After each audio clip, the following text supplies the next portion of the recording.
My name is Mariel Vesper, and for the past 7 years, Wake Haven Medical Center in Raleigh, North Carolina, has been the place where I've poured every ounce of my energy, hope, and purpose.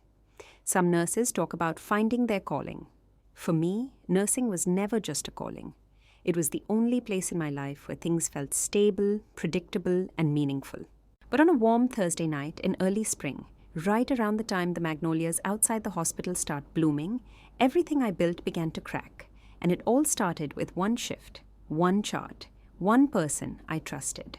Her name was Kelsey Brandt, and up until that night, I considered her a friend. Maybe not a best friend, but someone I shared break room jokes with. Someone I covered shifts for when she had migraines. Someone I thought respected me the same way I respected her. I never imagined she would be the one to light the match that nearly burned my entire career down.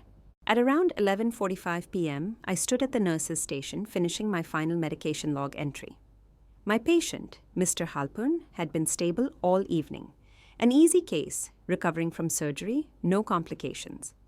I scanned the medication barcode, entered the dosage, and confirmed the timestamp. Routine, clean, accurate. That's when Kelsey looked over my shoulder and said casually, "Are you sure you gave that dose at 20:15? I thought you were in room 312 at that time." Her tone was light, almost too light. I frowned. "Yeah, I was here. You saw me." She shrugged and walked away, but her comment left a strange chill on the back of my neck. 20 minutes later, I got a page from the charge nurse, Delia, asking me to come to her office. Her voice was tight, controlled, but I'd worked with her long enough to know that tone meant something was wrong. When I stepped into her office, Delia didn't waste time. "Mariel, we need to talk about your medication logs tonight." My stomach dropped. She turned her monitor my way, and there it was. A nightmare I didn't understand.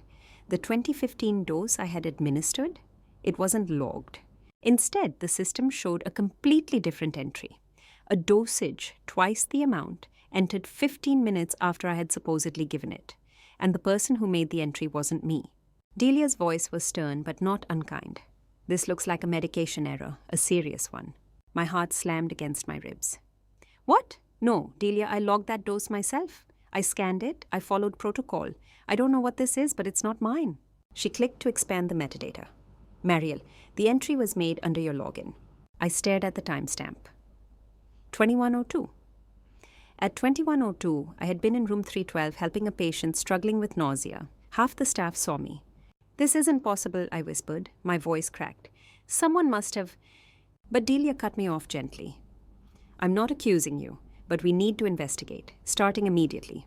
I felt heat flooding my face. Anger, fear, humiliation, all of it. I had spent 7 years building the reputation of being steady, reliable, meticulous. And now, this? When I walked back to the station, the fluorescent lights seemed harsher than usual, buzzing against my nerves. Kelsey was leaning against the counter, sipping her iced coffee, eyes glued to her phone.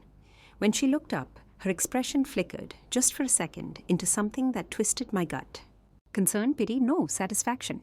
That's when it hit me, like a sudden blow to the chest. She had set me up. My mind replayed her earlier comment. "Are you sure you gave that dose at 2015? She wasn't asking. She was planting doubt. She was testing whether her sabotage would land smoothly. I swallowed hard, forcing myself to stay calm as I approached her. "Did you touch my medication log?" I asked quietly. She blinked, feigning surprise. "What? No. Why would I?" A slow smile tugged at her lips. "Did something happen?" There was a softness to her voice that made my skin crawl. I felt my pulse hammering in my ears. She wanted me rattled. She wanted me scared. She wanted me fired. And suddenly, I understood why. 2 weeks earlier, she had complained about being passed over for a promotion, one that had gone to me. She wouldn't sabotage me over that, I told myself. But the hollow feeling spreading through my chest told me I wasn't so sure. When my shift ended at 7 a.m., I felt like I'd aged 10 years. I barely remembered walking to my car. My hands shook as I started the engine. If my record took a hit, even one disciplinary mark, it could destroy everything. Future promotions, references, job offers, nurses carry mistakes like permanent scars. By the time I got home, exhaustion hit me so hard I collapsed onto the couch. But instead of resting, my brain spun like a storm. Why me? Why now? How far would she go? And then the darkest thought came. If she could falsify one log, How many others has she changed? The fear was suffocating. But beneath it, a small flame began to spark. Anger, cold, controlled, and growing hotter by the minute. Kelsey chose the wrong nurse to push. Because I wasn't going to crumble, I wasn't going to beg, I was going to find out exactly what she did, how she did it, and why she targeted me. And when I uncovered the truth, I was going to make sure she never had the chance to hurt another patient or another nurse ever again. My phone buzzed just then, a message from Delia. Mariel, HR needs you at 3 p.m. today. Bring your shift notes. I felt the blood drain from my face. HR already? This was moving faster than I expected. I stood up, heart pounding, and grabbed my bag. If Kelsey wanted a war, she was about to get one. But what I didn't know, what no one knew, was that the fake log wasn't the only thing Kelsey changed that night. There was something far worse waiting for me in the HR office. The hospital conference room always smelled like overbrewed coffee and anxiety. But that afternoon, as I stepped inside for my HR meeting, it felt like the walls themselves were holding their breath. The blinds were half closed, slicing the sunlight into thin grey stripes across the table, and the room was colder than usual, sterile, clinical, unfriendly. 3 people sat waiting for me.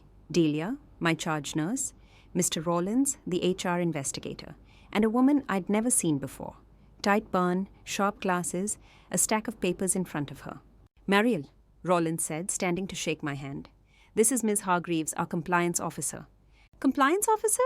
My pulse kicked up. This wasn't a routine check. This was serious. I forced myself into the chair. My palms were damp, so I pressed them against my scrub pants. Before we begin, I said quietly, I just want to state that I followed protocol. I logged the medication exactly as I always do. Ms. Hargreaves didn't look up. She flipped a page. We'll get to that. Her tone was sharp enough to cut skin. Rollins interlaced his fingers. We've reviewed the medication log you entered at 21:02 and the discrepancy regarding dosage. But there's another issue. My stomach twisted. Another? I repeated. He slid a paper across the table toward me. My own handwriting stared back at me, my signature at the bottom. A patient incident report. But it wasn't mine. At 22:40, Rollins said, you submitted this report claiming patient distress in room 308 and a delayed response time from staff. My breath caught in my throat. I didn't file that. Delia leaned forward. Mariel, this report is written in your charting style. Even the phrasing matches your templates. I shook my head rapidly. No, I wasn't even near room 308 at that time. I was with Mr. Halpern and then assisting in 312. Ms. Hargreaves finally looked at me. Her eyes were cold. As of right now, we have a falsified medication entry and a falsified incident report, both under your login. My throat tightened painfully. I'm telling you, I didn't submit either of those. Someone must have used your login, she interjected. She tapped her pen silently. Your account password combination is your responsibility alone. Audit logs show no external access. I felt like I was drowning. My login couldn't have been hacked, not easily. Hospital systems required physical badge verification, which meant someone with badge access, someone who'd been close enough, someone who watched me, someone like Kelsey. Rollins folded his arms. At this time, your access to patient records will be temporarily suspended pending review. The ground beneath me seemed to tilt. Suspended? That was the first step before termination. I swallowed hard. I want to request system metadata, pooled for all entries made under my account. IP addresses, badge scans, exact timestamps. Also, CCTV footage near the workstation between 20 more and 20 through hour. The 3 of them exchanged glances. Delia spoke softly. Mariel, no one is accusing you yet.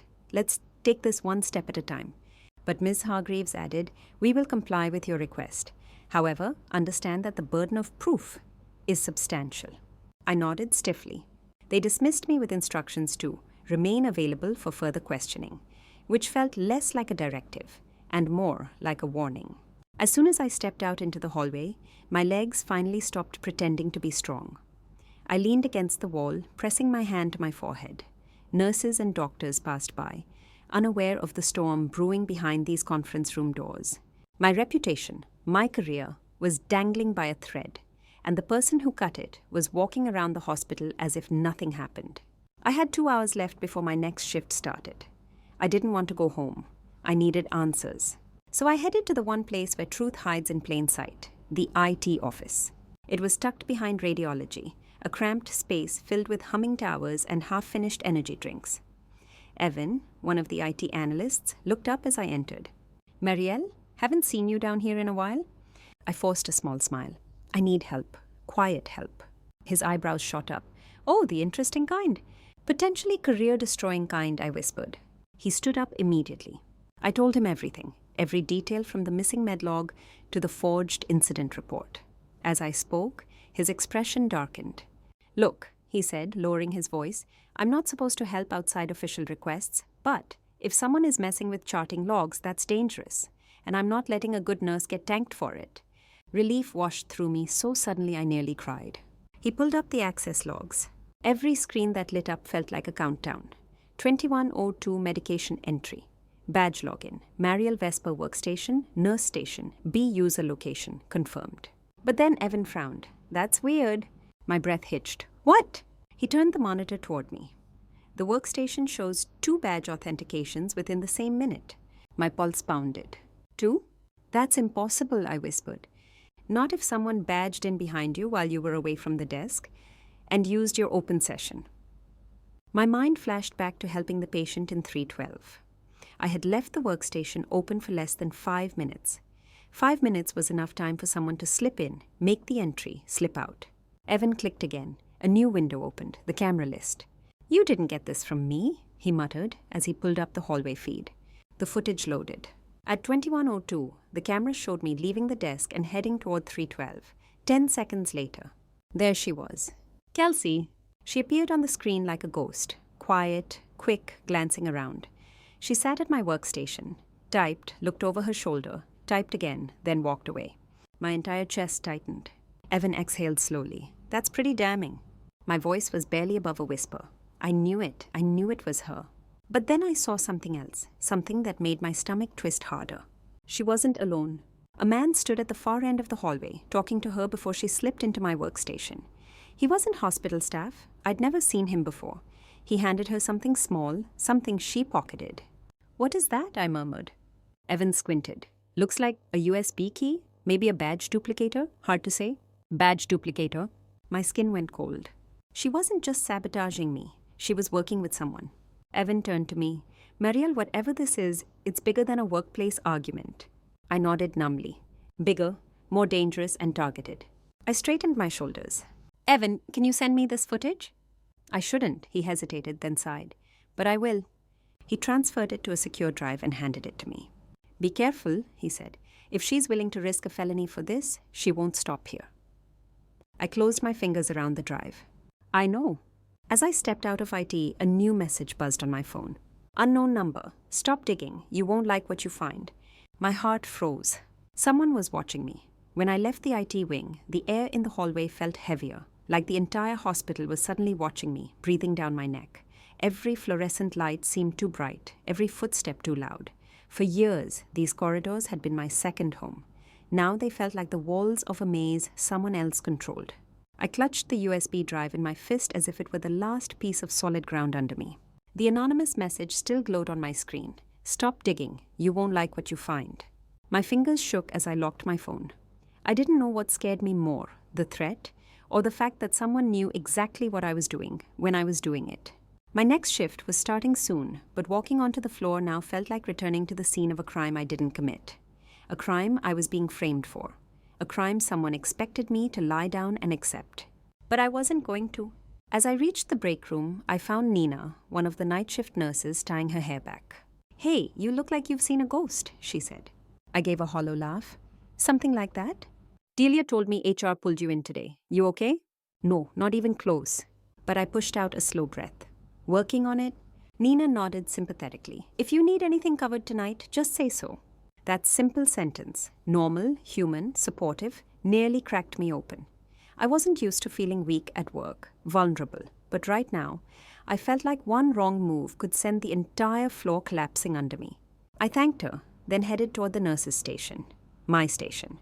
The same desk where Kelsey had slipped into my login like a snake crawling into a warm burrow.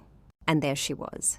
Kelsey stood at the station, chatting casually with a respiratory therapist, smiling like she hadn't nearly ended my career 12 hours ago. When she looked up and saw me, her smile twitched. Not breaking, but shifting into something sharper. Mariel, she said pleasantly, you're early. I stared at her. You knew HR was going to pull me in. Her eyebrows lifted innocently. Oh, they did? Why? My jaw locked. Her acting was good, almost convincing. But I had seen the footage. I had proof. You tell me, I murmured. Her eyes flickered, just for a second. Then she gave a soft laugh. Well, you know how HR is, always trying to stay on top of things. She air-quoted dramatically. I didn't respond, because if I did, I might say something that would give away my hand too early, and this wasn't the time. As I turned away, she added lightly, be careful tonight. It would be a shame if anything else got misplaced. I whipped around, but she'd already walked off toward the bedroom. My blood ran cold. She was still doing it. She wasn't scared. She was confident, too confident, which meant she thought she was protected. Or worse, she thought no one would believe me even if I exposed her. Throughout the shift, I moved mechanically, doing vitals, meds, charting, always double-checking, triple-checking, logging out every single time I stepped away from a terminal. My nerves were stretched thin, like a wire ready to snap. Every time I glanced down the hallway, I saw Kelsey drifting from room to room, too casually, as if she were waiting for me to slip. But she wasn't the only thing gnawing at me. The man in the footage, the mysterious device, the anonymous text. This wasn't a simple sabotage stunt anymore. It was planned, coordinated, a conspiracy with more than one moving part. Around midnight, Delia approached me quietly. Mariel, a representative from compliance will be reviewing chart entries tonight. Just be aware. I nodded stiffly. Of course they would review tonight. Of course they expected me to mess up again. I needed to isolate myself from anything that could be used against me. So when I needed a quiet space to review my personal notes, I slipped into the empty family consultation room at the end of the wing. The room was dim, small, with 2 chairs and a table. I sat down and pulled out my notebook, my real notebook, handwritten, time-stamped, undeniable. If they wanted to accuse me again, I needed irrefutable evidence of my movements every minute. I flipped through the pages, studying my schedule from last night. Something caught my eye. A scribble I didn't remember writing. Check 308 again. I frowned. I hadn't written that. I never wrote random reminders without context, and the handwriting was close to mine, but slightly off. Too rounded. A chill crept up my spine. Someone had touched my notebook. Before I could process the implications, the lights flickered. Once, twice. Then the room went dark. The hum of the hospital faded, replaced by a silence so complete it felt unnatural. My pulse hammered. Hello? I called out softly. No answer. I stood, gripping my phone, turning on the flashlight. A shadow moved behind the frosted glass window of the door. My breath caught. Footsteps approached the room, slow, deliberate. I stepped back instinctively, my heart vibrating inside my ribs. Then a voice drifted through the door. Not Kelsey's. A man's. Low, controlled. I told you to stop digging, Mariel. My blood turned to ice. The voice wasn't familiar. It wasn't any doctor or tech I knew. It was the man from the hallway, the man in the footage. He knew my name. He knew what I was doing. He had touched my notebook. He was close, too close. I clutched the USB in my pocket, my only shield. Footsteps stopped just outside the door. For a long moment, silence pressed against the thin walls, suffocating. Then the doorknob slowly turned. Click, click. It didn't open. The lock held, but someone was testing it. Testing me. After a long, agonizing pause, the footsteps retreated, slowly, deliberately. I didn't breathe again until the hallway noise returned faintly, the lights flickering back on. My legs shook as I sank into the chair. It wasn't just Kelsey anymore. There was someone else involved, someone dangerous, someone who had just walked right up to me in a locked room. And the worst part? He didn't sound finished. I took out my phone and typed a message to Evan with trembling fingers. I need to see every workstation access Kelsey made this month. Something bigger is happening. Seconds later, he replied, Mariel, we have a problem. Call me now. My stomach dropped. The room suddenly felt too small, too dark, too unsafe. Whatever Evan found, it wasn't just another forged log. It was something else. Something worse. I stepped out of the consultation room, gripping my phone so tightly my knuckles ached. Evan's message echoed in my head. We have a problem. Call me now. My hands were trembling as I dialed his number. The phone barely rang once. Mariel? His voice was low, tense. Where are you right now? In the East Wing. Consultation room, I whispered. Get somewhere with a door you can lock, he said immediately. And do it fast. My chest tightened. I ducked into the supply closet across the hall and locked it behind me. Okay, I said. Talk to me. Evan exhaled sharply. I pulled Kelsey's workstation access logs from the past month. Mariel, she's been accessing your patient charts for weeks. My heart hammered. For what? That's the problem, he said. It wasn't just during your shifts. She accessed your charts on days you weren't even here. My breath caught. What was she doing? Altering timestamps, reviewing medication patterns, deleting entries, not many, but just enough that someone looking for negligence could build a narrative. A chill spidered down my spine. She was laying the groundwork, I murmured. Yes, Evan said, and that's not all. I pressed the phone tighter against my ear. Evan, what else did you find? He hesitated, a dangerous hesitation I'd never heard in his voice before. I found access logs tied to a second badge, he said. Not hers, not yours. That made my stomach drop. Who? It's registered as a temporary contractor badge, he said, but the credentials don't match any current contractor in the system. My mind jumped to the man outside the consultation room. Tall, calm, controlled. A stranger who shouldn't have been in a restricted hallway. The pieces clicked together like a lock snapping shut. He's using a fake badge, I whispered. And he's been accessing staff-only areas, Evan said, including medication rooms and nursing stations, at suspicious times. My pulse raced. This wasn't sabotage anymore. This was a coordinated infiltration. Mariel. Evan lowered his voice. Someone is using our hospital system to create false incidents. And Kelsey's involved, but she's not the one pulling the strings. I swallowed tightly. Why target me? That's the part that scares me, he said quietly.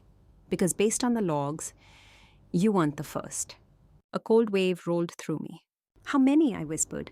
At least 3 nurses had irregularities in their logs these past months. 2 quit. 1 was terminated. My knees weakened. I pressed my back to the closet door to stay upright. Terminated, lives destroyed, careers erased, and nobody questioned it. Mariel, Evan said urgently, whatever this is, it's not about you personally.